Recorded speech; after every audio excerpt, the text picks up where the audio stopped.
শুধু দর্শক, রাজধানী ঢাকা বিকাল 4টের পরে আবার বৃষ্টি। মূলত আমি রাজধানী ঢাকার আজকে সকাল থেকেই কমলাপুর থেকে শুরু করে বিশেষ করে রাজধানী ঢাকার বিভিন্ন স্পটগুলো আমি কাজ করেছি এবং বিভিন্ন এলাকার যে চিত্র সেটা ধারণ করেছি। এই মুহূর্তে আমি জাতীয় প্রেস ক্লাবের সামনে, আর জাতীয় প্রেস ক্লাবের সামনে বিকাল 4টের পরে সারাদিন ছিল আকাশ পরিষ্কার, কিন্তু বেশ গুমটো ভাব, মানে গরম।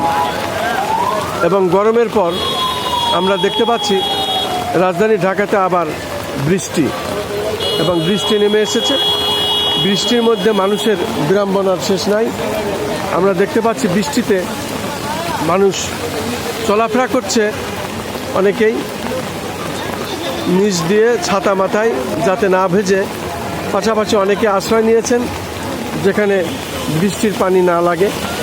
এভাবেও আমরা অনেককে দেখতে পাচ্ছি, এবং অনেকে প্রেস ক্লাবের সামনেও দাঁড়িয়েছেন। আমরা দেখতে পাচ্ছি বৃষ্টির মধ্যে, মূলত বৃষ্টি হচ্ছে।